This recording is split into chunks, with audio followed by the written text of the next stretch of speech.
Jungle tracking is essentially the art of predicting and understanding the enemy jungler position and pathing throughout the game. It involves gathering information about jungle camps, timing their spawns and clears, knowing typical jungle roads, and combining this knowledge with map vision to reduce uncertainty about the enemy's location. Many players think jungle tracking is just guessing where the enemy is, but it's much more than that. It's about using the available data to make informed decisions. The more you know where the enemy jungler is, the safer your lanes and objectives will be. You can set up for ganks, avoid enemy invades, avoid being ganked yourself, and take advantage of counter-jungling opportunities.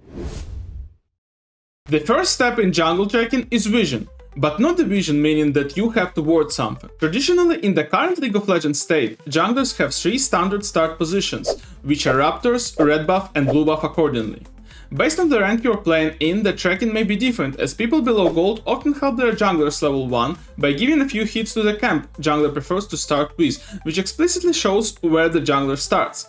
However, that never happens on the higher ranks, so reading the enemy jungler is slightly harder. You might have noticed people often ward enemy Raptors level 1.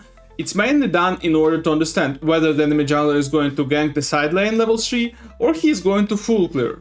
That's why this ward is normally placed late enough so it doesn't disappear when jungler will be returning from deeper part of the jungle to the opposite part of their jungle. If we didn't get any information about the enemy jungler till 3:10, try to play it safe for the next 30 seconds. 30 seconds would be enough to see whether he is going for the scuttle crop your jungler is going to take or not. And if you don't see the enemy jungler fighting for the scuttle crop, it's very likely that they're on the opposite part of the map, taking the opposite scuttle. After, the junglers usually decide which lane they are going to gank, and while one jungler is on the opposite part of the map, the other one can try to invade the enemy jungle. If you're enjoying this video, feel free to leave a like, comment or subscribe. No pressure, but it actually helps the video get seen. YouTube pays attention to that stuff, especially subscribers, so thank you to everyone supporting, I really appreciate it. Now let's move onwards. Knowledge of jungle camp timers is a fundamental piece of the puzzle. Since all jungle camps respawn on a fixed timer, usually 2 minutes and 15 seconds after being cleared, checking when the enemy last took a camp can help pinpoint where they may be on the map. It's very crucial to master that out, as junglers do not gank you just for the sake of ganking. Most of the times junglers will gank you just due to the fact that they got nothing left to do as all their camps are down. Most junglers follow common roads depending on their champion playstyle and game state. Understanding this standard path is key to anticipating enemy actions. Now I'll briefly illustrate you the most common clears. We need to exactly understand the jungle path of the enemy jungler in order to be able to predict their actions for the next 2 minutes. To put it simply, if the enemy jungler started on red side Raptors and was pathing towards bot lane, it's very likely that after finishing clearing and doing a gank on bot or mid, they'll just recall and repeat the same clear, putting the same lanes under pressure of potential gank.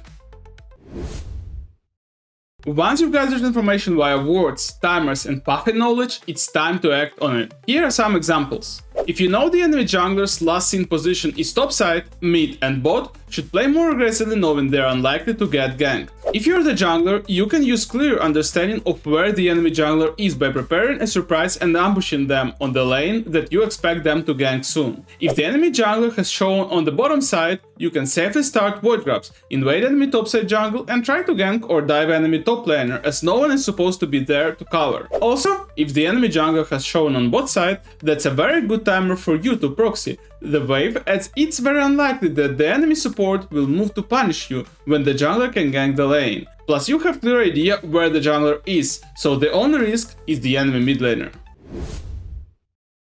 Here are some useful tools and in-game tricks to improve your tracking skills. Use the in-game timers to see exactly when the enemy jungler's position was pinged the last time, so you can position yourself accordingly. Communicate with your team to be precise, share information about enemy jungler location to improve collective awareness and avoid unnecessary deaths on your team. Watch replay and analyze your game's review where you lost the track of the enemy jungler and how it affected the game and your state in the game particularly. During the first clear, the enemy jungler usually follows a somewhat predictable linear road, starting at one buff, then proceeding through adjacent camps for efficient gold and experience gain. This limited movement makes it easier to anticipate where they will be next. However, after the second clear, the jungler has already cycled through most of all of their camps twice. At this point, their movement is no longer restricted to fixed jungle camp sequences.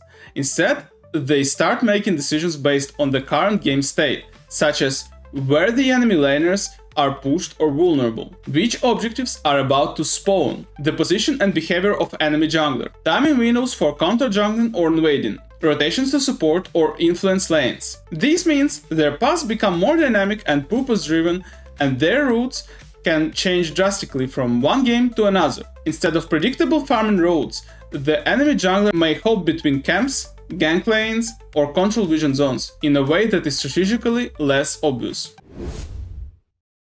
Mastering jungle tracking takes practice, patience and awareness, but it's one of the best ways to elevate your League of Legends gameplay. Start small by paying attention to your jungler at 3:30 and noticing whether the enemy jungler is there. Add vision control to your routine, and soon you will be reading the enemy jungle like an open book. Thank you for watching. Don't forget, if you need a League coach, you can always book a session with me and we will get you on the next level together. See you in the next one.